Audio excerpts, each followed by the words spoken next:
Now, earlier this week on the program, we had columnist Thomas Sowell, a man I respect, and by the way, rarely disagree with. He wrote a column about Texas Senator Ted Cruz that I took issue with. Here's part of what he said.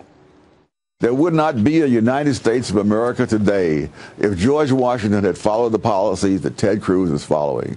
George Washington did not have the forces to confront the British Army on the battlefield day in and day out.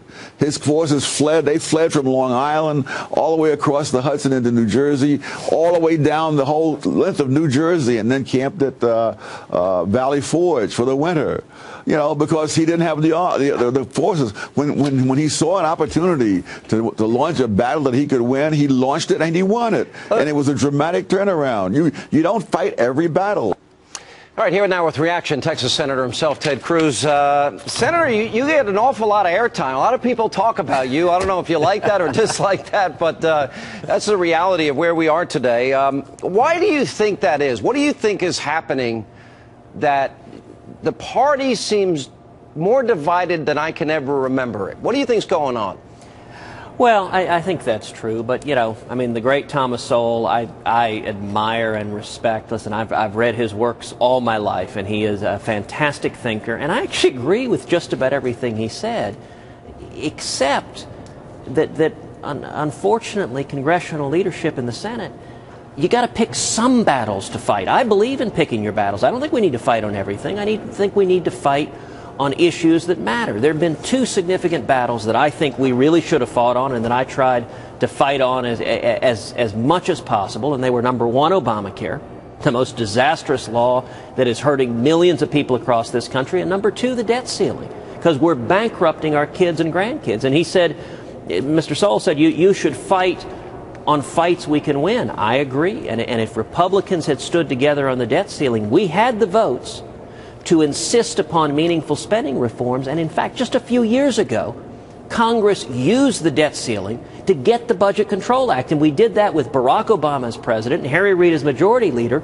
If we showed the same resoluteness now that we did then, we could have gotten spending reforms. Unfortunately, we just rolled over instead. You see, I support your way of thinking, and I support the fights that you are picking here, both on health care and on the debt ceiling. Because didn't every Republican vow that they'd do everything to repeal Obamacare? Right. Then along comes the fight, and then they're saying, no, this isn't the right time. And then when the continuing resolution comes up, they said, no, we're better off fighting on the debt ceiling. Well, the debt ceiling came and went, and they gave Obama a blank check. They didn't fight. Right. So I'm not sure what the thinking is, except that they seem to not want to fight.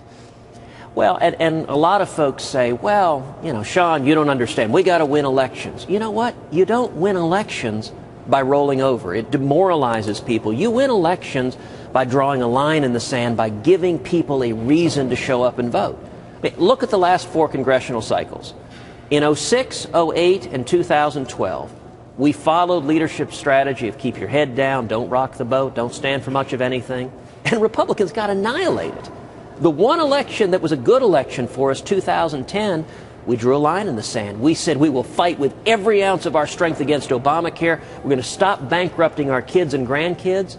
And we won an epic, historic tsunami of an election. That's how we win in 2014. That's how we take the Senate, is taking principled stands with the American people. Didn't Reagan take on the establishment in '76 and challenge a sitting president? And didn't Newt Gingrich have a pretty bold agenda with the contract with America? I don't think if I asked most people what the Republican Party stands for today that I would get a coherent answer. I don't think people would know. That's been the pattern over and over again. And listen, the battle for who the Republican Party is not new. You go back to the Rockefeller Republicans, you go back to Reagan and Ford in '76, you go back to Bob Michel and Newt Gingrich. The pattern has been, there have always been voices in D.C. who say, don't pick a fight, don't stand for anything, it's not, that's the path to victory, but they keep losing elections. We win elections not when we fight everything. I don't think we should fight everything. I think we should take principled stands with the American people on things that matter. Not bankrupting the country is right up at the top of that list. I've been suggesting 5 things. 1, the penny plan to balance the budget, because that reins in spending. We stop robbing from our kids. 2, I think I think we ought to duplicate North Dakota, and that means open up energy production all over the country. Fracking, oil, gas production, coal production. Yep. I think the third thing, you control the borders. The fourth thing is that you have an alternative to Obamacare. You tell me, with these 5 things that I would think the alternative party in the country can agree with? Well, Sean, to quote Jerry Maguire, you had me at hello. I'm trying to get an answer. I completely agree. Yes, yes, yes, and yes. And you're exactly right. But look, that's presenting a positive pro-growth vision. There is a better way. We can bring back economic growth. We can get people back to work, but not continuing down the road of the Obama economic policy, which is hurting millions of Americans all across this country. Are you seriously considering, a lot of people banter your name out, that you might consider a run for the presidency in 2016? Have you thought about that at all? Well, I appreciate the question. You know, what I can tell you is my focus right now is on the Senate, on trying to win control of the Senate. I think Republicans can take control of the Senate in 2014. And my view for 2016 is, as a voter, the person for whom I intend to vote is whoever is standing up and leading, whoever is effectively leading the charge for free market principles in the Constitution. That's who our nominee should be. And I hope everyone who's thinking about it steps up, leads. I hope we have an abundance of riches. That would be a terrific outcome for the country. Will you support challengers to members of your party that are currently in office?